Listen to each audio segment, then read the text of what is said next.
হযরত আবু হুরায়রা রাদিয়াল্লাহু তাআলা আনহু থেকে বর্ণিত, তিনি বলেন রাসূলুল্লাহ সাল্লাল্লাহু আলাইহি ওয়াসাল্লাম বলেছেন যে যখন কোন মানুষের দুজনের খানা তার কাছে আছে, কয়জনের খানা?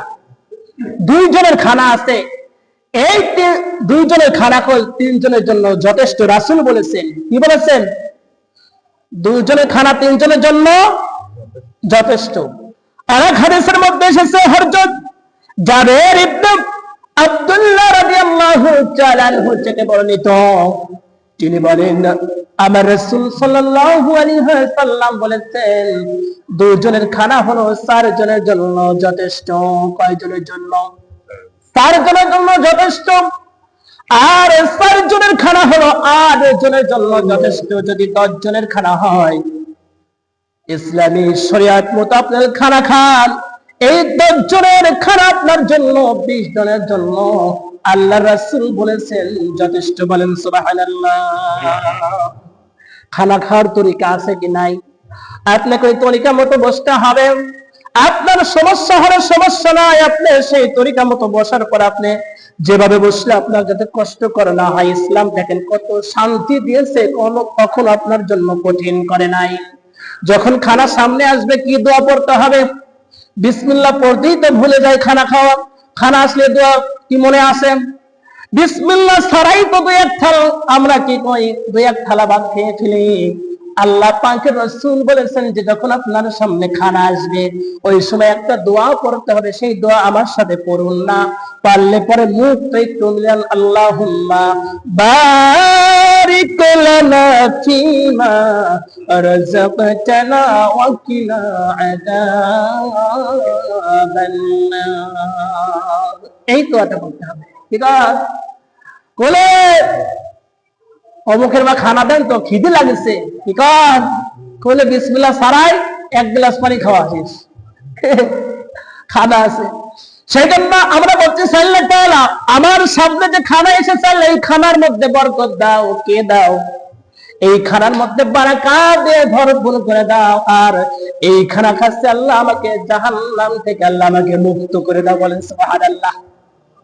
তাহলে আমরা খানা খাওয়ার আগেই আমরা দোয়া করতেছি, ঠিক আছে? আর এই খানা শুরু করব বাম দিক থেকে না ডান দিক থেকে।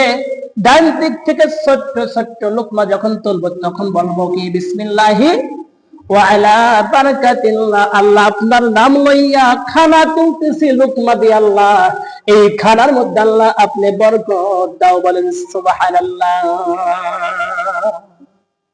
তাহলে এই খানা খাওয়ার আইটেম আছে কি নাই? আইটেম গুলো জানতে হবে।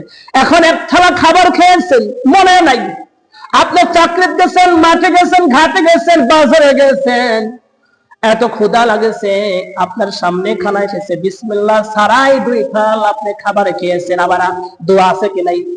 আমি তো দোয়া পড়ার কথা তো মনে নাই। আবার আপনাকে দোয়া পড়তে হবে বিসমিল্লাহি আউয়ালুহু ওয়া আখিরা। আল্লাহকে বলতেছে আল্লাহ আমি খানা খাওয়ার দোয়া ভুলে গেছি, আল্লাহ আমি তো ভুলে গেছি, আল্লাহ আবার আমি শুরু করতেছি প্রথম থেকে আবার শেষ পর্যন্ত। আমি প্রথম এবং শেষ পর্যন্ত আপনার নাম লইয়া আবার খানা খাচ্ছি। বলেন সুবহানাল্লাহ। খানা খাওয়ার শেষে দোয়া আছে কি নাই? খানা খাওয়ার শেষে দোয়া আছে। আমরা কয়জন পড়ি আলহামদুলিল্লাহিল্লাযী আত'আমানা ওয়া সাকানা ওয়া জা'আলানা মিনাল মুসলিমিন। আল্লাহ পাক তৌফিক দিয়েছেন। কি দিয়েছেন? আল্লাহ পাক আমাকে এই খানা খাওয়ার তৌফিক দান করেছেন। আল্লাহ আমি খানা খেয়েছি, আল্লাহ এই জন্য আপনার প্রশংসা করতেছি। কার প্রশংসা? আমার রবের প্রশংসা করতেছি। আর আমি তো মুসলমানের মধ্যে, আল্লাহ আমাকে কবুল করেছে, আল্লাহ আমি তো মুসলমান। আল্লাহ আপনার শুকর আমি গুজার গুলো আমি আদায় করলাম। বলেন সুবহানাল্লাহ। আজকে তো অনেক মানুষ দাওয়াত খাবে, দাওয়াত খাওয়ার দোয়া কি জানেন? কি কর? দাওয়াত খাওয়ার শেষে দোয়া করতে হবে আমরা দাওয়াত যখন মানুষের বাড়িতে খাবো তার জন্য দোয়া করে আসবো কি কন? সেই দোয়াগুলো জানতে হবে, সেই দোয়াগুলো রাসূল শিক্ষা দিয়েছেন। আমরা সেই দোয়াটা পড়ি, আমার সাথে পড়ুন। আল্লাহুম্মা আত'ইমনি আত'আমানি ওয়াসকিমা সাকানি। আল্লাহ, অমুকের বাড়িতে খানা খেয়েছি, এখন আমাকে খাওয়ার তৌফিক দান করেছে আল্লাহ।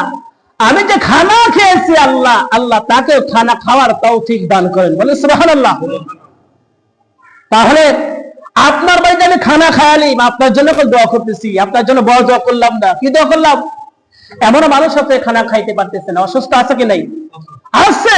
তাদের জন্য দোয়া করে আল্লাহ পাক যেন তাদেরকে খাবার আল্লাহ পাক তৌফিক দান করে। শরীরটা, তাদের যে শরীরের যে ব্যাটারি আছে, তার শরীরের যে পাশপাতি আছে, যে পর্যন্ত খানা খাওয়ার প্রয়োজন আল্লাহ তাদেরকে সেই মোতাবেক আল্লাহ খাওয়ার সুন্নতে কায়দা আল্লাহ পাক যেন তৌফিক দান করেন। আল্লাহুম্মা আমিন।